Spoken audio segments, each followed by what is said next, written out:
Imagine a man sitting alone in a dark room, watching the world move forward through a screen, quietly convincing himself that the reason he isn't successful, loved, or at peace is because the world is somehow rigged against him. Have you ever stopped to consider that the most dangerous lies are not the ones others tell us, but the ones we repeat to ourselves?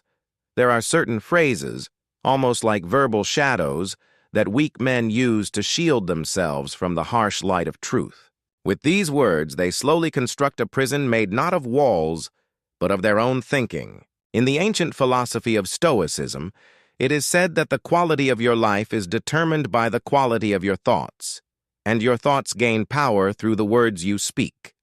Today, we are going to expose 7 phrases that weak men consistently use and, more importantly, understand how timeless Stoic wisdom can help eliminate them completely. The first phrase is, "I'm just being realistic." On the surface, this sounds reasonable, but in most cases, it is simply pessimism in disguise. When a man claims he is being realistic, he is often justifying his fear of failure.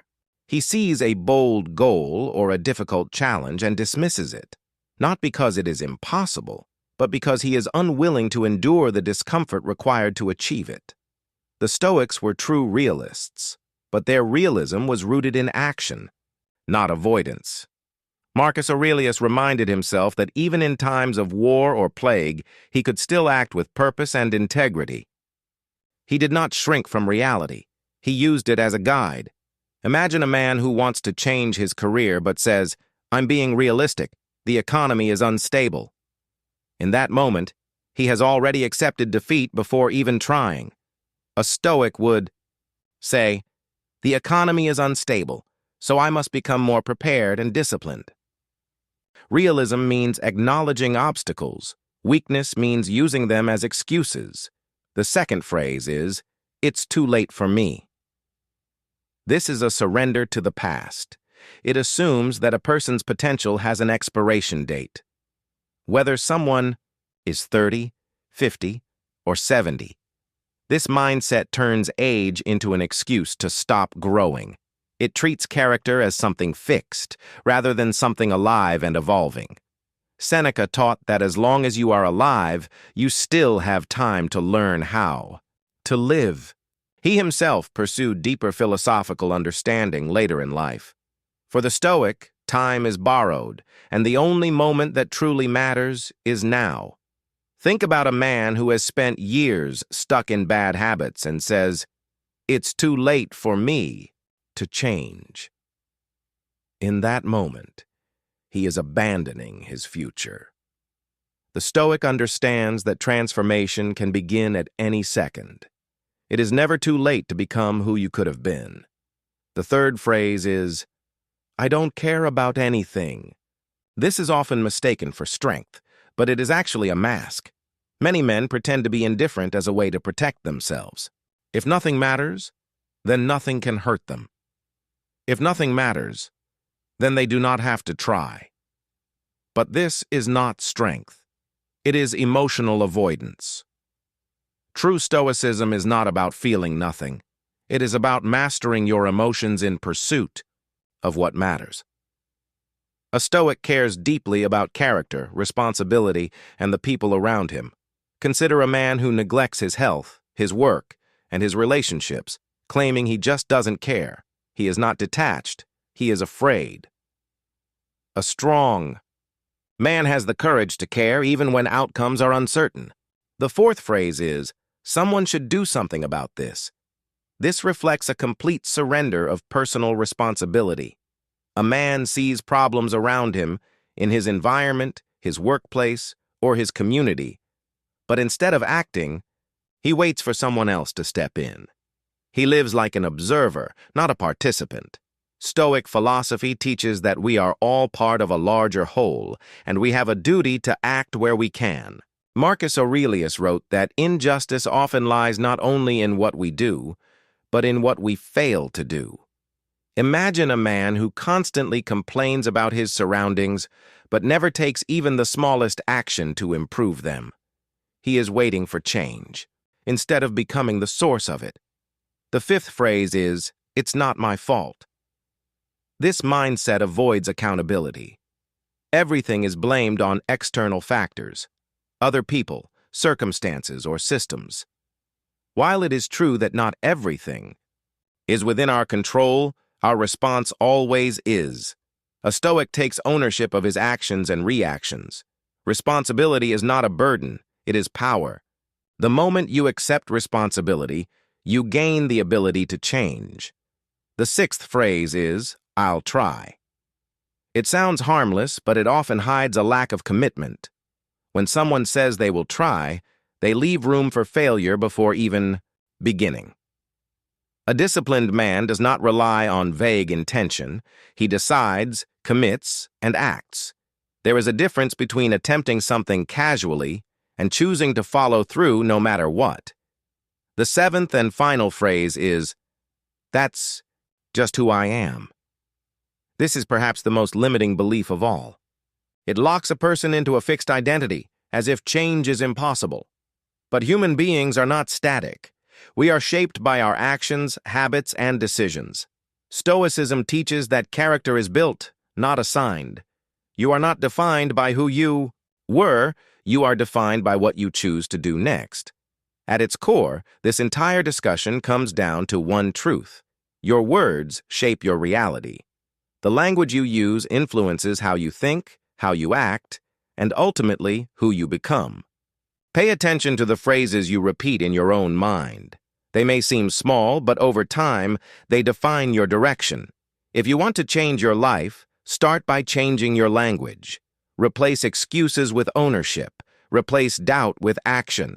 Stoicism is not just a philosophy, it is a daily practice. It is a commitment to living with clarity, discipline, and purpose. So ask yourself one final question. What are the words you will choose to live by today? But this idea goes deeper. It is not just external, it is internal. We constantly feel pressure to judge everything that happens to us. We label situations as bad, unfair, or terrible. Yet the Stoics believed that events themselves are neutral. It is our judgment of them that creates suffering. Imagine you are stuck in traffic.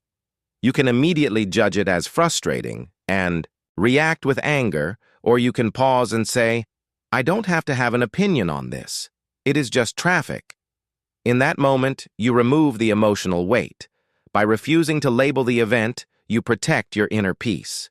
You realize that your energy should be reserved only for what truly matters, your actions, your intentions, and your character. The sixth phrase is a mastery of the present moment. This is enough. We live in a culture built on more. More money, more followers, more success, more comfort. We are taught that happiness is always somewhere in the future, just one more achievement away. But this mindset is a trap. If you are not satisfied with what you already have, you will never be satisfied with what you gain. Seneca explained that it is not the man who has too little who is poor, but the man who constantly desires more. When you say, this is enough, you are making a powerful decision. You are rejecting the endless chase and choosing to appreciate what is already present in your life. A simple meal becomes meaningful. A quiet morning becomes valuable. A deep conversation becomes something to cherish. This phrase allows you to stop running and start living. It shifts your perspective from scarcity to abundance.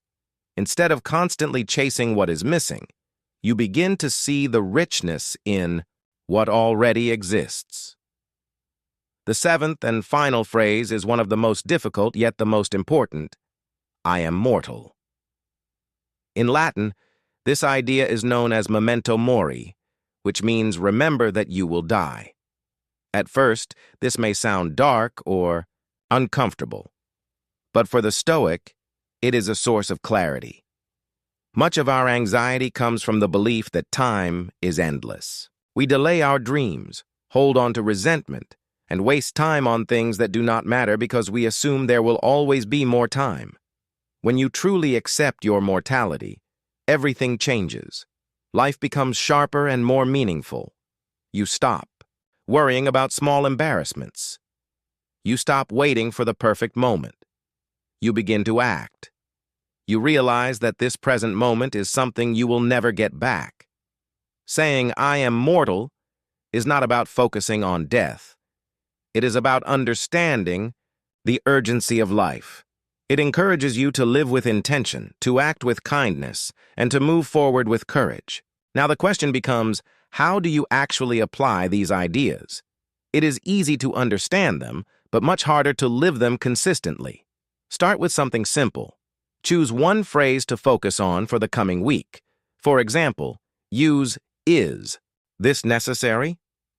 Whenever you are about to engage in something that consumes your time or attention, notice how much unnecessary noise disappears from your life when you question it. When someone provokes you or something goes wrong, remind yourself, "I don't have to have an opinion on this." Feel the control that comes from refusing to react emotionally. You begin to see that not everything deserves your response. When you feel overwhelmed by the world, return to the phrase, "It is not my business." Focus only on what is within your control, your actions, your thoughts, and your responsibilities. The Stoics did not just write these ideas in books. They lived them in real situations. They practiced them during hardship, during conflict, and during uncertainty. These phrases were not theories. They were tools. Think of them as anchors. When life becomes chaotic, they keep you steady. They prevent you from being carried away by emotion, distraction, and external pressure. Marcus Aurelius once wrote that the soul becomes colored by its thoughts. If your thoughts are filled with clarity, discipline, and purpose, your life will reflect those qualities. If your thoughts are filled with worry, comparison, and insecurity, your life will reflect that instead. You are shaping your inner world every day through the words you repeat to yourself. You are the one holding the brush. You decide what colors your life will take. So take a moment and reflect. Which of these phrases stood out to you the most? Why did it resonate? What part of your life is it asking you to change? Life is short, and it is too valuable to be spent in a state of constant mental noise. You do not need decades to become wiser. You can begin right now. You can choose to think differently. You can choose to act with clarity. You can choose to build a mindset that remains calm even when everything around you is uncertain. Before you move forward, make a decision. Choose one phrase and commit to using it in your daily life. Let it guide your reactions, your thoughts, and your behavior. And remember this clearly. You have control over your mind, not over external events. Once you truly understand this, you gain a kind of strength that cannot be shaken. Stay aware, stay disciplined, stay focused, stay resilient.